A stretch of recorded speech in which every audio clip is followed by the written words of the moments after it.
Sou eu. Sou eu, Wanda.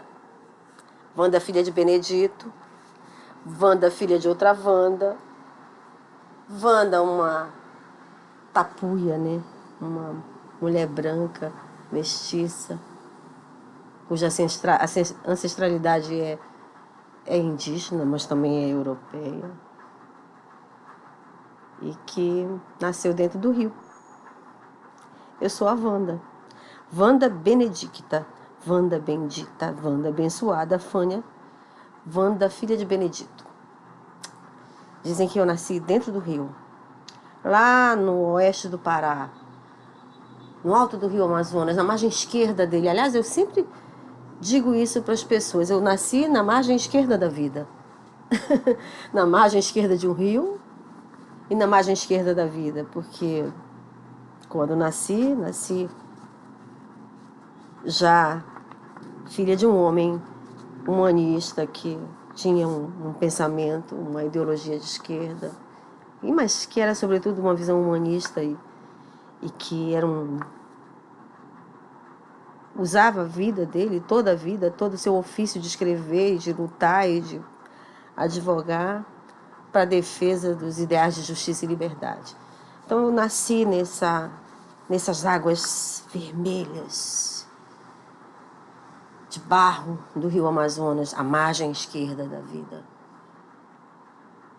E foi lá que eu comecei a aprender a olhar para a natureza, a me sentir parte física e orgânica dela, a me sentir filha do rio. Depois eu fui para a cidade de Belém do Pará e lá eu aprendi as coisas do mundo da cidade, né?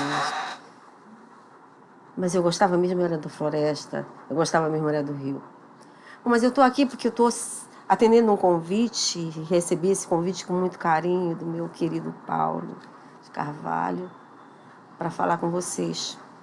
Falar com vocês sobre literatura, sobre poesia, sobre a vida. Num momento difícil que o Brasil está passando, mas que a gente vai vencer, porque se vence tudo. Se a gente não vencer também, a gente vai caminhar enquanto for possível caminhar, enquanto for possível viver, respirar e resistir. Dizer que a nossa resistência, a minha resistência, a resistência de quem faz poesia, é o verbo. É o verbo. É a voz poética, né? É essa nossa vontade, essa nossa querência, essa quase sofrência do poeta de se contrapor à sacrossanta ordem de todos os signos para ressignificá-los numa construção poética, numa imagem poética. E com essa vertigem do poema atingir o leitor, fazer com que aflorem nele outros sentidos, outras percepções. Eu costumo dizer que a medicina salva vidas, ou deveria salvar vidas. A loucura sempre salva o ser humano da morte, porque em vez de se matar, ele enlouquece. Mas a poesia salva o mundo. A poesia tem essa prerrogativa de salvar o mundo com a linguagem. Por que eu falo em linguagem? Porque a poesia, embora se utilize do recurso da língua como material vernacular para a construção das frases, dos versos, sua argamassa é a linguagem. Porque a língua tem essa capacidade mais reducionista de dizer apenas o que é. E a linguagem não. A linguagem tem uma prerrogativa amplificadora, redimensionadora. Ela em vez de reduzir, ela amplia os sentidos e dos entes e das coisas. Ela diz mais do que o significado, ela diz as significâncias dos entes e das coisas. Então, é disso que o poeta se utiliza, é dessa argamassa, é desse barro, a linguagem. E a linguagem para o poeta não é uma coisa que está pronta, que ele pega ali, como se estivesse pegando um pedaço de barro molhado para moldar um vaso. Não, a linguagem do poeta não está ali pronta para ele pegar como se fosse vendida ou emprestada, não. A linguagem é dele, é ele que tem que construir, é ele que tem que moldar. Esse é o desafio do poeta, é ser o criador da sua própria linguagem. E quando ele se apodera dessa linguagem, quando ele se sente dono dela, é que ele vai ali trabalhar o seu estilo, a tessitura, a forma. Mas a linguagem não. A linguagem diz respeito à essência, ao verbo em si. Heidegger dizia muito disso, do logos, né? E desse silêncio do poeta. É lá no silêncio mais profundo, mais denso, mais escuro e silencioso do mergulho que o poeta vai buscar a voz poética dele. Vai construir sua linguagem.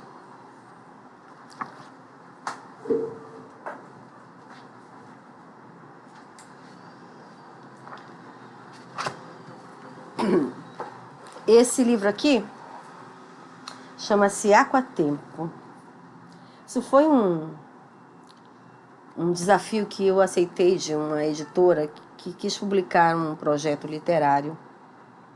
E chamou esse projeto de Sementes Líricas. E não tive muito tempo para saber o que eu ia escrever. Mas aí me veio a ideia de fazer um grande poema, um poema contínuo, formado por muitos frames, em que todos esses frames de paisagens se fundiam numa única e grande e orgânica paisagem. E aí eu escrevi Aquatempo, que é um livro feito por... Deixa eu ver. 37 frames, 36, 35 frames, 35 versos. E aí eu vou ler uns 2 ou 3 desses versos para vocês saberem o que é esse Aquatempo, né? Que é uma espécie de construção poética em que eu falo na segunda pessoa, que é para trazer o leitor para dentro do livro, para que ele se sinta personagem do livro, né? Então é a fala de uma amazônida, ou de uma amazônida para uma amazônida. É um diálogo entre 2 seres ribeirinhos amazônidas. E o primeiro diz assim: e pensar que és apenas transitório, um frágil equilíbrio de vida efêmera, líquida, sobre a linha d'água fluindo no tempo em ti. E aí ele responde: e tu? Tu ainda trazes nos olhos o luzir da água que te acordou, lembras? Tu, menina, afagando a quase manhã na pele do rio todo o lume, todo o espanto espalhado na tez da tua face, cravada em teus pés. Está uma pequena raiz coberta de pouca terra, úmida nascente, verde leito, onde abriste tua carne para a vida. E o tempo, guarda-te no líquido gestos, porque o rio corre em teus olhos. E aí eles continuam falando um para o outro sobre muitas coisas, sobre o tempo, sobre a restinga, sobre a chuva. E esse diálogo se prolonga por muitos frames, e cada um dessas falas há uma paisagem, há um frame, como se fosse uma película. E termina assim, ele dizendo para ela: a realidade vive passando a esmo de ti. Nela reside esse cotidiano, despido de tuas vontades. E as pontes que tu atravessas sem escolha são os acasos que vão se cumprindo e cessando nesse teu devir. Saiba que o que te acontece sem que consintas são apenas janelas que se abrem e se fecham na arquitetura do tempo, esse mesmo tempo que flui e reflui com teu rio. E ela diz assim: no ventre da minha rosa tardia nasce um tempo de espera, solidão e silêncio. Um tempo de plantar no pouco da tua terra uma semente de rio. Espera pelo meu rio nascer. Ainda que nessa espera um frio minuano possa atravessar-te, tomando-te o corpo na angústia de que tu possas não germinar, nem crescer, nem florescer no canto de uma derradeira estação. E aí termina esse diálogo lindo, líquido, e aí eu termino fazendo um poema sobre o que é esse aquatempo. Aquatempo é o que cai do céu, corre por vigas, veios, veias, vidas. Na pedra morre, da pedra vive, vinga, verte, corrente, líquido chão, indiviso vão, um sempre tudo que existe e resiste na singularidade onde o tempo flui e deflui, no líquido espaço onde a vida toda ela surge e ressurge na água. Esse é um tempo do meu mundo, do nosso mundo dos amazônidas. E quando eu falo amazônida, não é a pessoa que nasceu no estado do Amazonas. São pessoas que nascem na Amazônia. E a Amazônia compreende vários estados do Brasil e também outros países. Que chama-se Amazônia Legal. Esse mundo amazônico é um mundo regido por águas. 6 meses, muitas dessas regiões ficam submersas num rio que cresce e sobe quase 20 metros. E 6 meses esse rio desce. E tudo fica muito seco. E a vida dessas pessoas, toda a vida de produção, e de planejamento, e de sonhos, e de realizações, é toda tecida, bordada pelo caminho dessas águas. Por que eu falo disso? Porque eu sempre tive essa natureza atávica de ser líquida, de olhar para o rio, de ter com o rio, de olhar para ele, de aprender com ele, de ser presente, passado, futuro, de ser mira, de ser miragem, de ser penetrante, de ser penetrado. Sabe, de olhar para o rio como ribeirinha e aprender com o rio passar sem olhar para trás.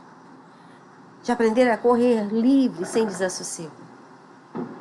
De aprender com o rio, sobretudo, essa ode de morrer e renascer no mar.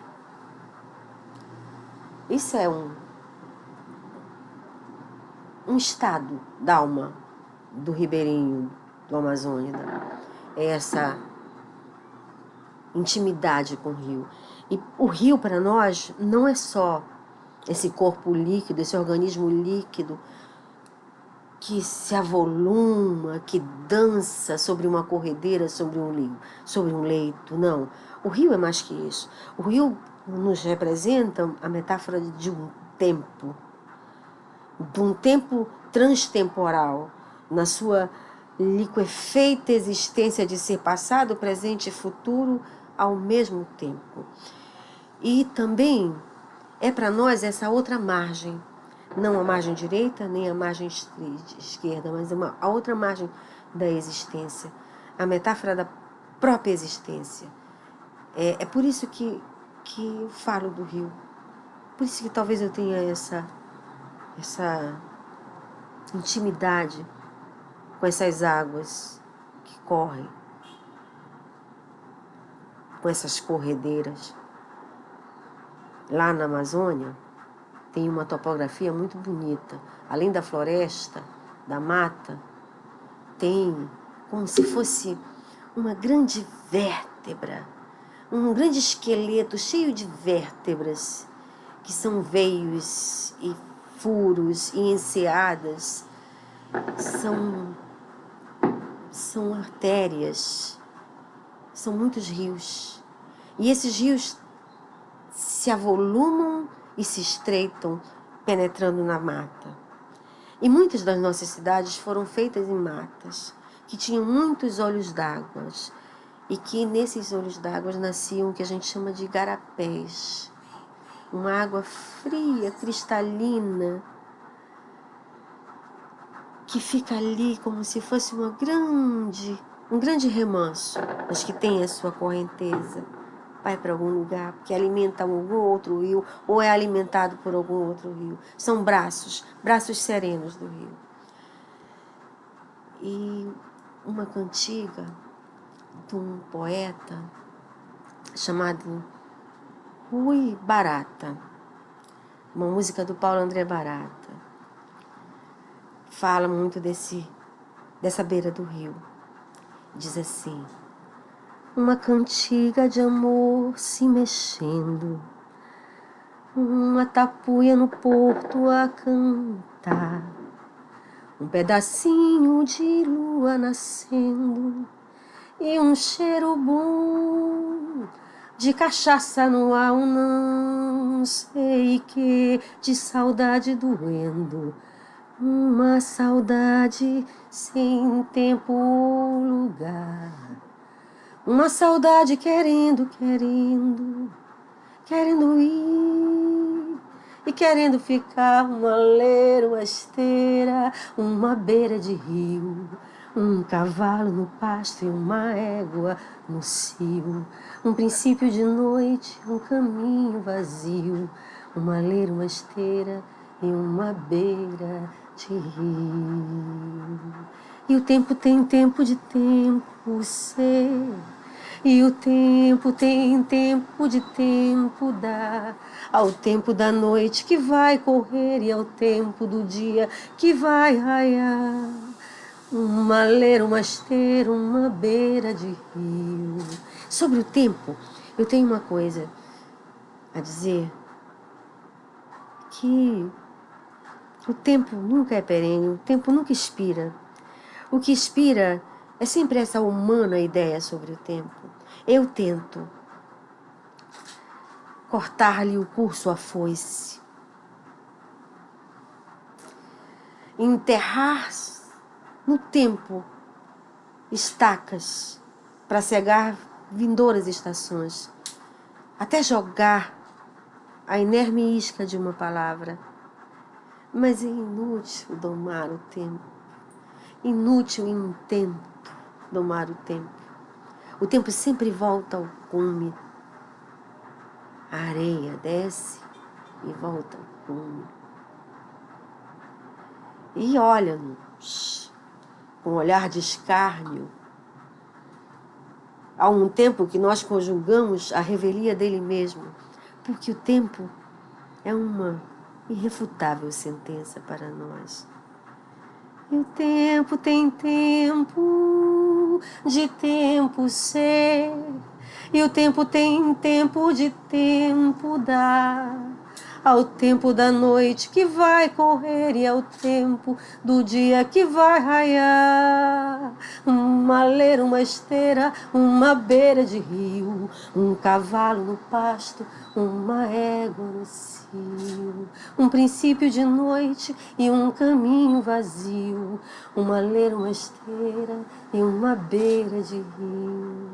E no silêncio da folha caindo, uma batida de remo a passar, um candeeiro de manga comprida e um cheiro bom de cachaça no ar, uma pimenta no prato espremida, outra lambada depois do jantar, uma viola de corda curtida, nessa sofrida sofrência de amar, e o vento espalhado na capoeira, e a lua na cuia do bambural, a vaca mugindo lá na porteira e o gado fungando lá no curral. E o tempo tem tempo de tempo ser. Sabe, eu sou esse bicho estranho sem tempo nem geografia. Eu vivo saindo de mim assim, periférica, circundante, para olhar-me centro ausente de mim. Eu sempre saio de mim para me perder em pedras, em bichos, em ruas, em esquinas. Às vezes é para me achar em rios. Mas quem eu sou, já me perdi faz tempo. Uma beira de rio, uma beira de rio. Que música linda essa do Rui, né? Rui foi uma pessoa muito importante na minha vida. Era um grande poeta e uma pessoa muito importante na minha vida. Caminhamos muitas vezes juntos e ele foi uma espécie de padrinho para mim. E depois de muito tempo, e eu sempre escrevi desde os 12 anos, mas eu nunca publiquei livros, talvez pelo fato de ter um pai muito ativo na literatura e muito reconhecido internacionalmente, sempre me recolhi e nunca publiquei. E depois de publicar um livro de contos, que foi uma produção assim, independente, sem selo, eu publiquei esse primeiro livro, chamado Beijo da Chuva. Que foi até uma espécie de uma homenagem ao meu pai, que havia morrido nesse ano. E esse aqui foi publicado por uma editora chamada Amazônia. E é um livro inicial, assim, mas que eu tenho muito carinho, porque tem umas imagens poéticas muito bonitas e fala da minha reverência pela chuva. Eu não sei se vocês gostam de chuva. Eu gosto muito de chuva. Espera aí que eu já volto, que eu vou tomar uma água.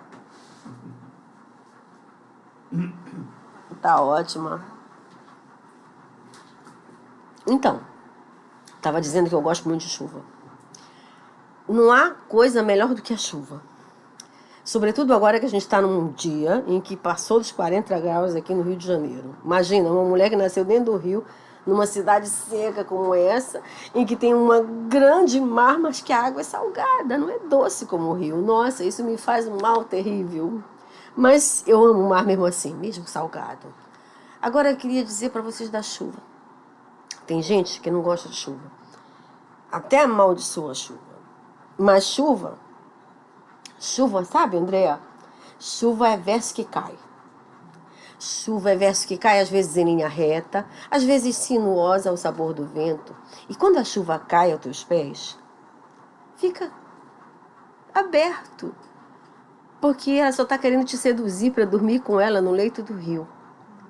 Quando a chuva cair, olha para ela. Corre para dentro dela. Olha de dentro dela, por chuva. É um rio suspenso no ar. Então não tenha medo da chuva. Beba a chuva. Eu adoro a cantilena da chuva. Sabe quando à noite chove? Ela caindo no barro da telha, caindo, dançando, cantando, batendo na minha janela, me convidando para chover com ela. Nossa, isso é a chuva, gente. Isso é uma Amazônia, né? De uma pessoa que nasceu numa cidade que chove um dia sim e o outro também, com certeza. Bom, depois do Beijo da Chuva, veio esse livro aqui, Anverso. Um livro mais doloroso, que inclusive tem um poema aqui que fala sobre a questão da terra. Eu trabalhei como procuradora-geral do Estado, muitos anos no Estado do Pará, e fundiária, na área fundiária, e eu vivi muito pessoal e física e organicamente esse drama dos trabalhadores rurais. E aí tem muita coisa que fala nesse Anverso, que também foi publicado pela editora Amazônia, um livro que eu gosto muito. Depois do Anverso, eu me arvorei numa aventura a escrever com Maria Helena Latini, uma grande escritora daqui de Niterói, uma mulher extraordinária. E nós nos desafiamos a escrever um diálogo em prosa poética numa estrutura romanesca. E aí fizemos esse livro, que para uns é um romance, para outros não é, mas que para ele de fato tem uma estrutura romanesca, em que são duas personas, duas mulheres, já no entardecer, na meia-idade, né, com mais de 50 anos, que dialogam em prosa poética, esse é o estilo, sobre tempo, memória e envelhecimento. esse foi um desafio na minha vida e eu senti que houve uma espécie de um atravessamento fatal quando eu fiz e escrevi esse livro. Porque eu tive que mergulhar no mundo feminino e transpor essas barreiras para não falar de forma feminina sobre o feminino, mas falar com a mente de uma poeta sobre esses temas tão difíceis para a mulher e ser humano, sobretudo, que é a morte, o envelhecimento, o entardecer.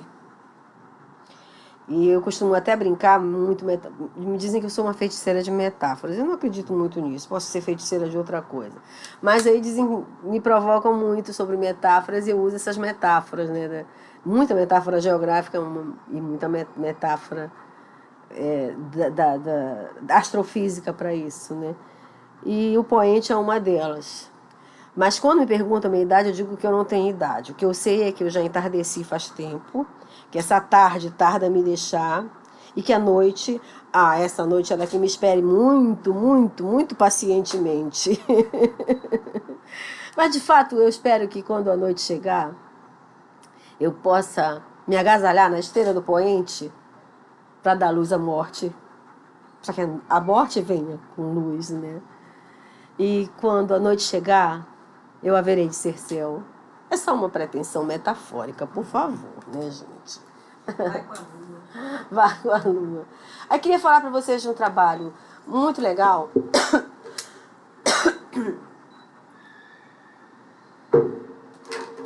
Que eu me senti honrada de participar. Que foi de uma revista literária. Aliás, eu quero até anunciar para vocês, não sei se eu já posso, mas eu já vou também anunciar que eu vou participar de uma revista literária chamada Alfarrábios. Fui convidada, já trouxe os textos e para mim é uma honra muito grande. Mas há pouco tempo atrás, acho que 1 ano atrás, eu participei dessa revista. Uma revista literária acrobata, que é uma revista que tem muito, muito prestígio na cena literária do Brasil, que é editada por um grupo de editores do Piauí e com o apoio de editores do Brasil todo, e que publica pessoas fantásticas, né? E eu devo isso ao Demétrio Galvão, que é um dos editores, e que, por sinal, vai prefaciar o meu livro agora, que é sobre ele que eu quero falar para vocês. Que eu vou lançar um livro, outro livro, um novo livro. Aliás, um livro nunca é novo, nem velho. Ele apenas é livro. Concorda, Paulo? Concordo. Diz, um livro novo, um livro velho, não existe isso. O livro é livro.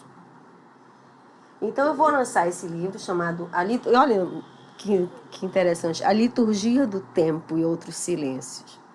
Eu tenho essa arrogância de tentar falar dessa liturgia. Mas, na verdade, a liturgia que eu trato é a liturgia do ato litúrgico do povo, da fala, do ato, além da liturgia da palavra, né? Do tempo. E esse livro foi muito doloroso para mim, porque ele foi escrito desses 3 últimos anos, aliás, em que muita coisa aconteceu no Brasil, em que muita coisa aconteceu na minha vida, em que muita coisa aconteceu aos brasileiros e aos não brasileiros. Muita coisa aconteceu à humanidade, né? Eu testemunhei, eu nunca pensei em testemunhar coisas muito difíceis acontecendo no Brasil, como a questão da migração, que para nós era uma coisa que não se podia imaginar, né? Que tantos venezuelanos fossem entrar na nossa pátria. E, de repente, a gente vê brasileiros se degladiando por isso, né? Isso foi muito triste. Um rio ser morto. Gente, como é que alguém pode matar um rio? Mataram um rio no nosso país. Rio Doce. Isso me atingiu muito profundamente. Matar um rio. Matar milhares de espécies e uma grande biodiversidade para fazer uma usina. Povos indígenas sendo expulsos de uma terra que é deles, originariamente deles. A miséria crescer, o analfabetismo crescer, sabe? as minorias sendo cada vez mais massacradas. Por que eu estou falando disso? Porque eu não seria quem sou se eu não tivesse consciência disso. E porque eu não compreendo a felicidade como pública. E porque eu não sou feliz plenamente, nunca serei, nenhum de nós será. E se eu for, não é feliz de verdade, ou se é de verdade, está alienado do resto do mundo. Agora eu falo disso porque isso faz parte da minha literatura, faz parte do que eu escrevo, do que eu componho, do que eu lavro. Essa lavoura da poesia é uma lavoura muito solitária. O pensamento é o exercício mais íntimo e mais solitário que existe. É onde a gente exercita a solidão. E nessa solidão desses meus últimos dias, desses 3 últimos anos aqui no Brasil, me fez mudar muito sobre pensar a literatura e sobre fazer da literatura e sobre o vender literatura e sobre para quem fazer. Mas uma coisa não mudou em mim. É o desejo de ser lida. O desejo de não ser famosa, mas ser importante. O desejo de não ser conhecida, mas ser reconhecida pelo que escreve. E aí eu entro para falar com vocês de que é muito importante que quem goste um tantinho assim de livro, guarde um pouquinho do seu dinheiro para comprar um livro. Leiam, porque está acabando. As livrarias estão fechando. A gente tem que encontrar fórmulas alternativas. Compram zines. Tanta gente vendendo zine na rua. É um trabalho tão bonito, tão artesanal. Comprem para motivar. Porque a escrita no papel, testemunhada no papel, a palavra é a ideia etérea, mas quando é corporificada no ato da escrita ou no ato da fala, ela se torna matéria. E, portanto, tem mais potência, mais força. O livro é uma coisa para ser preservada como um tesouro arqueológico. Não vamos deixar o mercado do livro morrer. Vamos continuar comprando livros, fomentando, gerando esse rico mundo da literatura.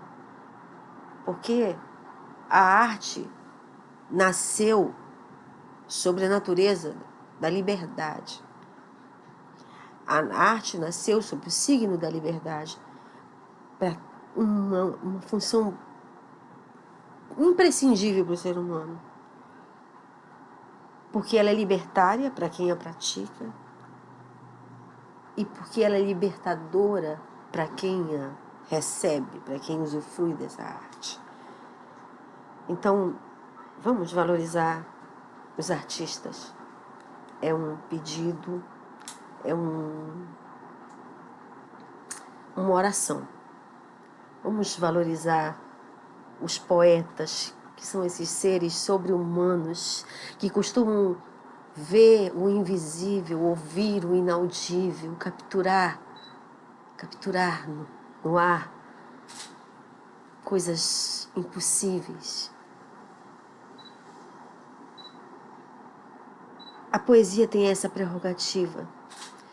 A geografia, mudar a geografia, mudar o tempo, transpor barreiras, transgredir, transver paisagens para criar um mundo mais possível e mais humano. Eu digo que há um movimento feroz, frio e feroz movendo-se na história da humanidade. Nunca em tempo algum o homem teve tão apartado de si, porque apartado do céu e da terra, e portanto apartado dos demais. Nunca o homem esteve tão preso, tão redido, tão enrodilhados em esferas, em matrixes feitas de cristal líquido e tão distante das significâncias da vida. Vamos olhar mais para os poentes, para os céus. Vamos olhar mais para as pessoas e olhar para dentro de nós mesmos. Beijo para vocês.